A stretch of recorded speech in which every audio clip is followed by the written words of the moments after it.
Hello everyone in CardioMind's channel, and we are presenting today part 2 of the topic of treatment of acute coronary syndrome.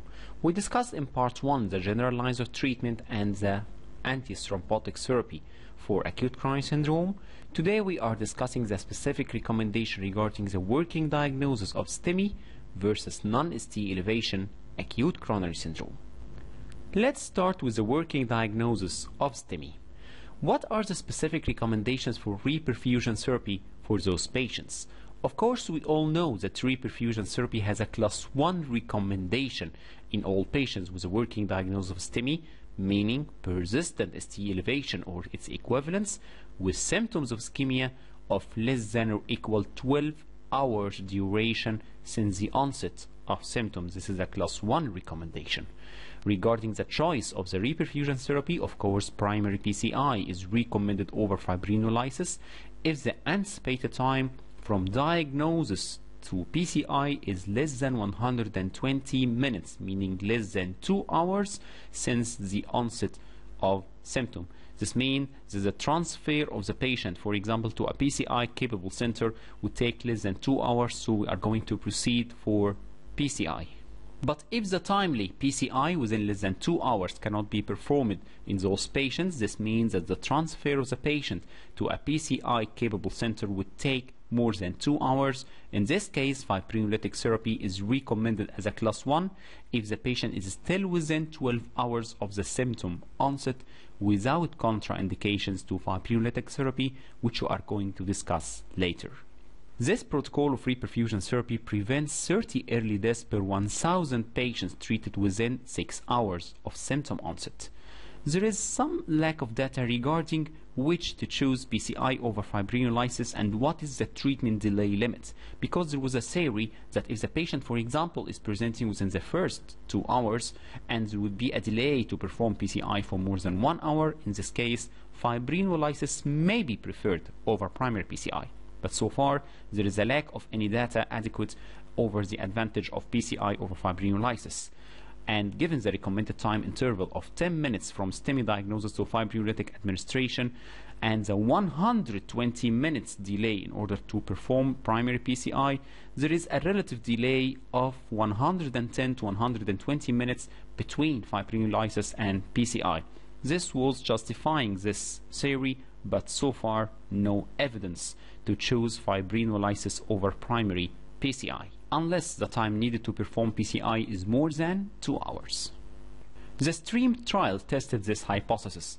It showed that the pre-hospital fibrinolysis, which was given by paramedics in the ambulance car once they diagnosed STEMI in those presenting within 3 hours of symptom onset and could not undergo primary PCI within 1 hour of the first medical contact, and they compared this strategy by the transfer of the patient for primary PCI. There was no clinical benefit of the pharmacoinvasive strategy. However, there was a slight excess of intracranial bleeding with the pharmacoinvasive strategy compared with the primary PCI alone. Yes, the excess in intracranial bleeding was blunted by halving the dose of tenecteplase in patients more than 75 years, but so far this pharmacoinvasive strategy has no superior clinical benefit. If the fibrinolysis was documented to be failed, this means that the ST segment resolution between the baseline ECG and the ECG after 60 to 90 minutes showed a resolution of the ST elevation less than 50%. In this case, we document failure, and rescue PCI is indicated as soon as possible to open the culprit artery, or in presence of hemodynamic instability, electrical instability, worsening ischemia, or persistent chest pain. In this case, the patient need rescue PCI as a class 1 recommendation. And in a patient with a working diagnosis of STEMI presenting more than 12 hours from the symptom onset, here fibrinolysis is futile and there is no role for it, so the patient need primary PCI regardless the time for transfer, especially in presence of ongoing symptoms suggestive of ischemia, hemodynamic or electrical instability. This is a class 1 recommendation. The routine primary PCI should be considered as a class 2A in STEMI patients presenting late within 12 to 48 hours after symptom onset. You may wonder what is the difference between this recommendation and the previous recommendation of class 1 for patient presenting more than 12 hours after symptom onset. Here we are speaking about routine primary PCI regardless symptoms, regardless clinical status, so it is a class 2A recommendation. But in the previous recommendation, the patient was having ongoing symptoms, hemodynamic instability or electrical instability, so the level of recommendation was class 1, not class 2A.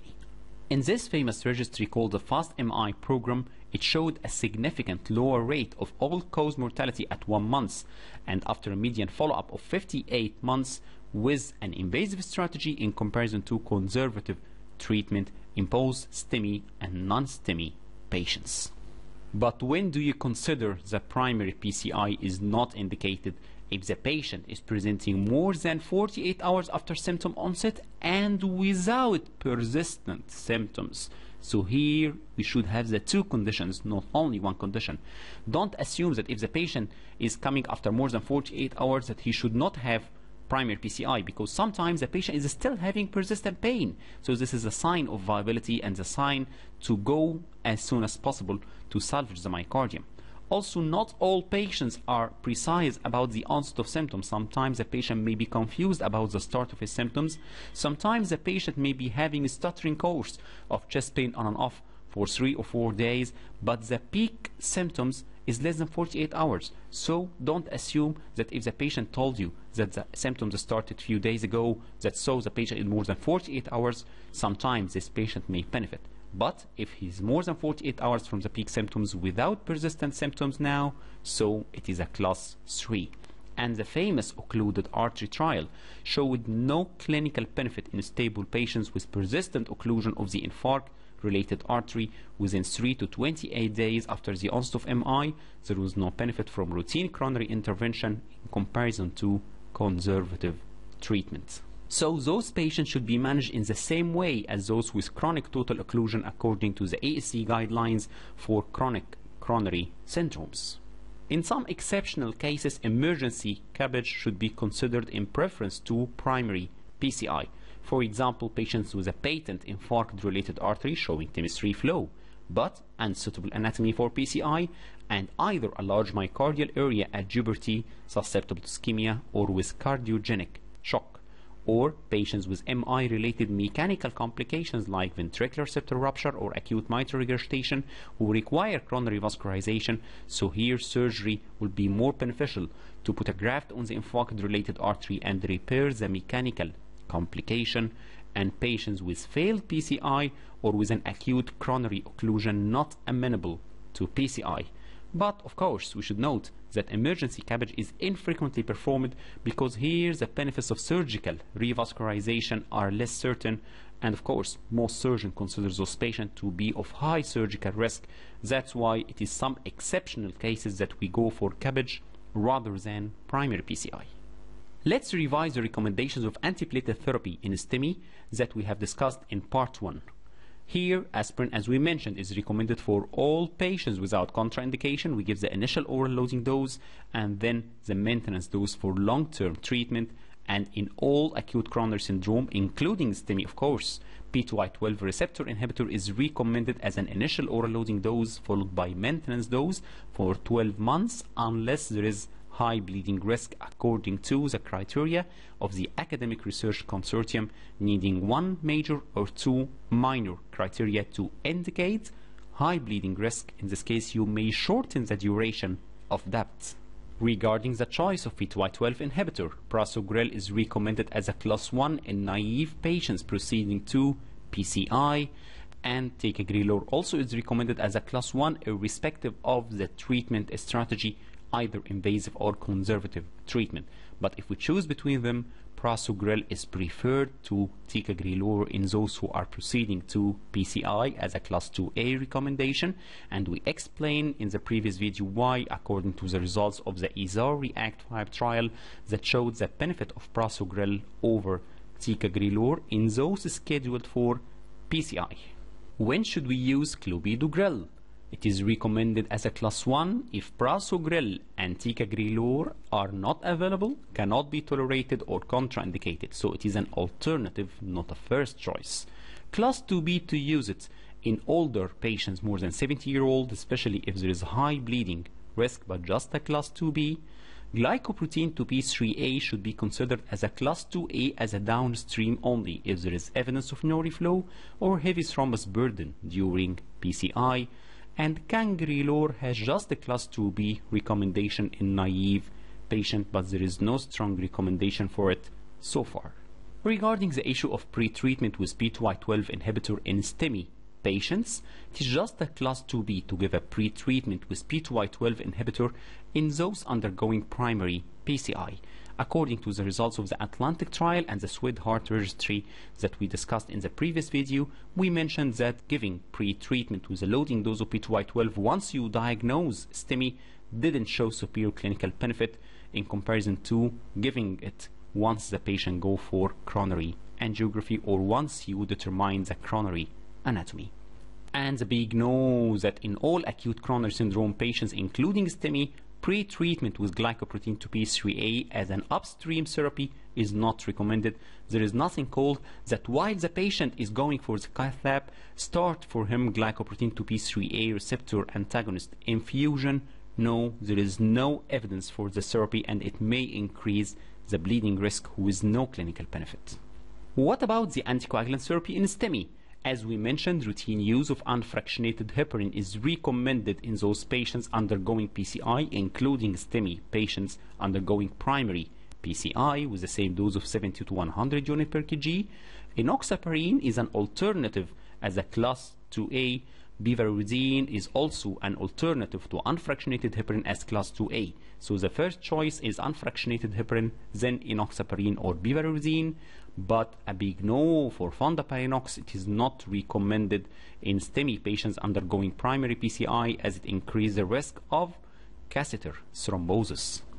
What about if we are going for fibrinolysis rather than primary PCI? In some exceptional cases, the transfer to the PCI capable hospital would take more than 2 hours. Is the anti-thrombotic therapy the same or not? First of all, if you are giving fibrinolysis because the patient will not have primary PCI in the adequate time, it should be given within less than 10 minutes from the onset of diagnosis. And if it is given as a pre-hospital in the ambulance car by the paramedics, it was compared with the in-hospital fibrinolysis and showed reduction in early mortality by 17%, especially if it was administered in the first 2 hours after symptom onset. A fibrin-specific agent as tenecteplase, alteplase, or triteplase is recommended over streptokinase, which is a fibrin non-specific, and it increases the bleeding risk. And of course, if you are giving tenecteplase in a patient more than 75 years, a half dose is preferred in order to reduce the bleeding risk. We are going to give aspirin and clopidogrel as the antiplatelets together with fibrinolysis. Remember, the dose of aspirin is the same, but regarding P2Y12 inhibitors, there is no sufficient data to support or refuse using ticagrelor or prasugrel in STEMI patients receiving fibrinolysis. That's why clopidogrel so far is a P2Y12 inhibitor of choice in those receiving fibrinolysis, and no evidence that giving glycoprotein 2B3A as an upstream together with the fibrinolysis would improve the clinical outcome. No, it will increase the risk of bleeding with no clinical benefit. Regarding the anticoagulation with fibrinolysis, it is recommended in all patients till revascularization. So we are not going to stop anticoagulation after fibrinolysis even if it was successful. Here it would be given till revascularization or for the duration of hospital stay up to 8 days. Enoxaparin is the anticoagulation of choice in case of fibrinolysis. So here it is the first choice. In case of primary PCI, unfractionated heparin was the anticoagulant of choice, as the ACS-3 trial showed that the net clinical benefit favored enoxaparin over unfractionated heparin in those receiving thrombolytic therapy despite increased risk of major bleeding.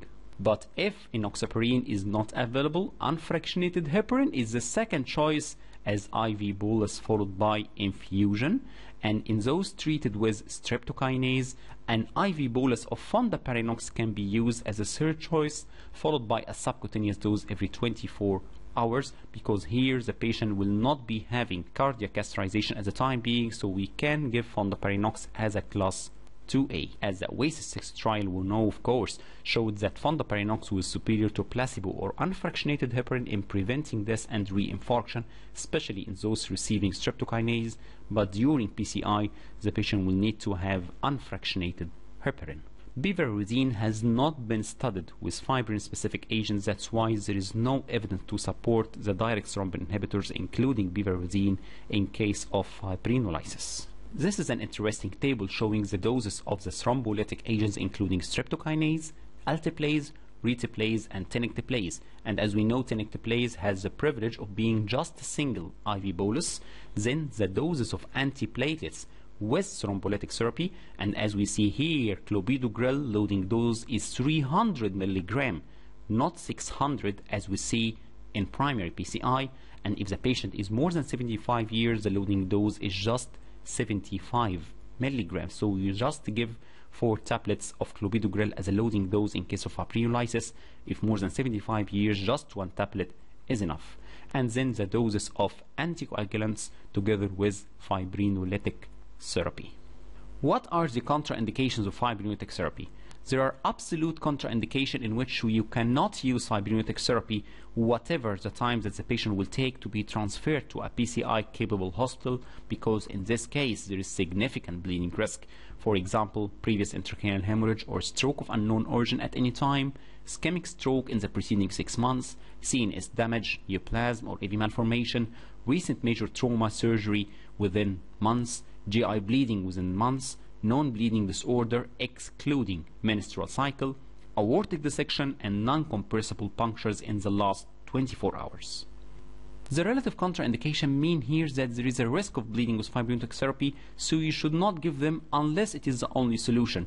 You should do more effort in order to transfer the patient to a PCI capable hospital, but in some cases you may use it. For example, TIA in the preceding 6 months, oral anticoagulant therapy, pregnancy or within 1 week postpartum, refractory hypertension, advanced liver disease, infective endocarditis, active peptic ulcer, and then prolonged or traumatic resuscitation.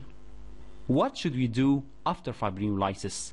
Any patient receiving fibrinolysis, don't wait for the results. You should arrange for transferring this patient to a PCI capable center immediately after fibrinolysis as a class 1.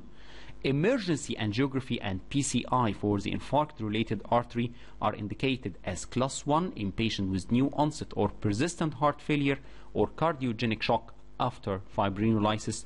Don't wait for the results. If the fibrinolysis was successful, this means that there was more than 50% resolution of the ST elevation. Still, angiography and PCI are class 1 between 2 to 24 hours after the fibrinolysis. This means that being successful does not mean that you should have just watchful waiting, because this strategy of arranging the patient for coronary angiography reduces the rate of reinfarction and recurrent ischemia. Watchful waiting was meaning that revascularization was performed only in those with a spontaneous or induced severe ischemia or LV dysfunction or patients with a positive outpatient ischemia test. But this is obsolete.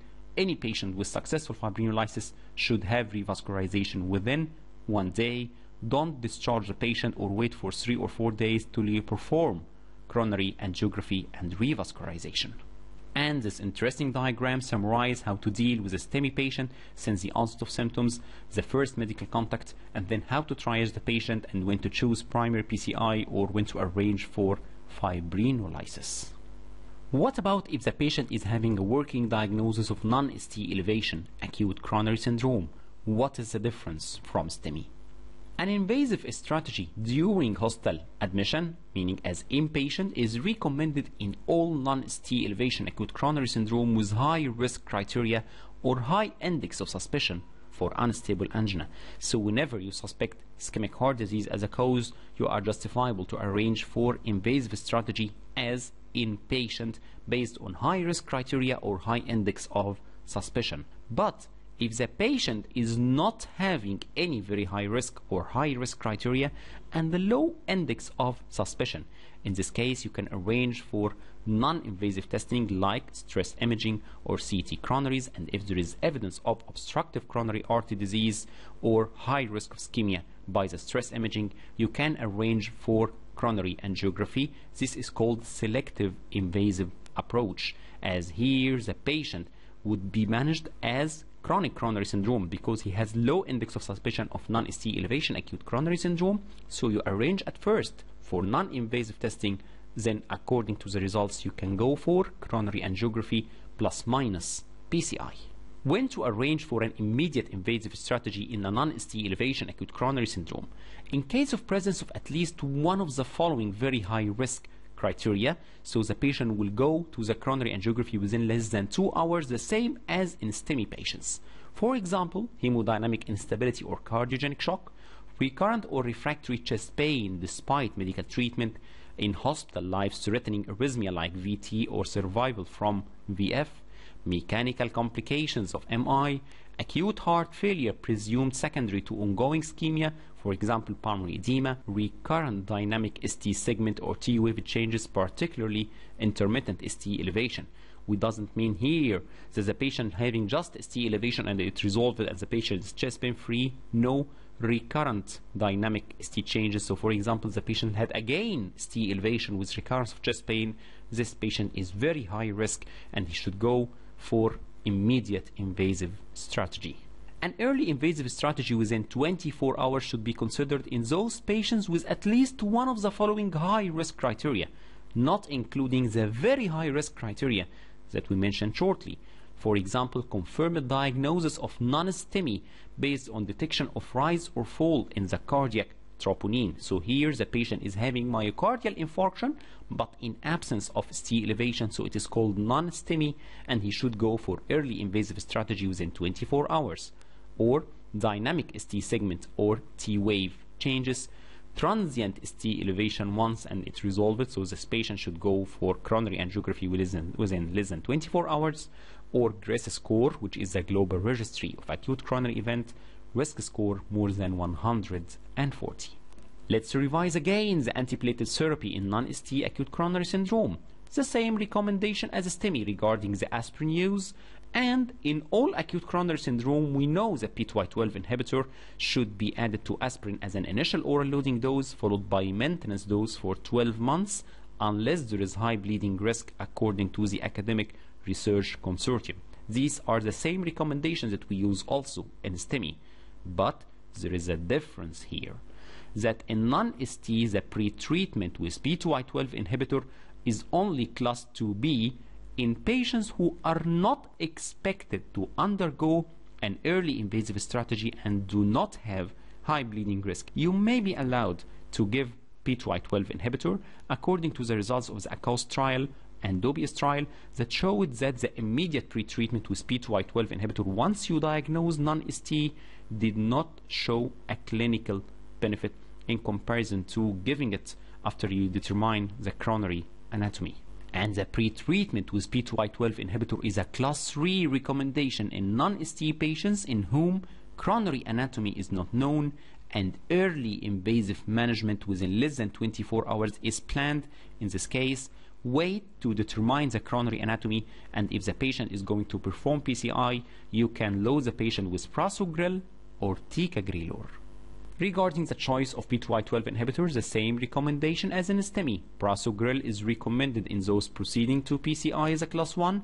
Ticagrelor is also a class 1 irrespective of the treatment strategy, invasive or conservative. Prasugrel should be considered here in preference to ticagrelor for STEMI or non-ST acute coronary syndrome patient as a class 2A recommendation, and we explained why according to the results of the ISAR REACT 5 trial. When to use clopidogrel? The same conditions as in STEMI. Prasugrel and ticagrelor are not available, cannot be tolerated or contraindicated, and just a class 2B in older patient more than 70 years with high bleeding risk. Glycoprotein 2B3A antagonist can be used as a downstream in case of evidence of no reflow or a thrombotic complication during PCI, and cangrelor has just class 2B as we mentioned in STEMI. And the big no is for the pre-treatment with glycoprotein 2p3A inhibitor. Also, it is a class 3 in STEMI and non-STE elevation acute coronary syndrome, because here the upstream therapy would increase the bleeding risk with no clinical benefit.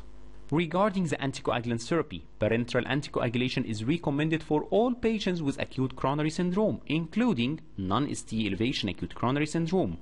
For patients in whom early invasive strategy is not planned, fondaparinux has a class 1 recommendation in non-STE acute coronary syndrome. We don't use fondaparinux in STEMI patients scheduled for primary PCI due to the risk of catheter thrombosis. Then a routine use of unfractionated heparin bolus is used in patients undergoing PCI. So you can use unfractionated heparin during an early or immediate invasive strategy for non-STE elevation acute coronary syndrome. But in patients in whom early invasive strategy is anticipated, enoxaparin can be used as an alternative to unfractionated heparin as a class 2A.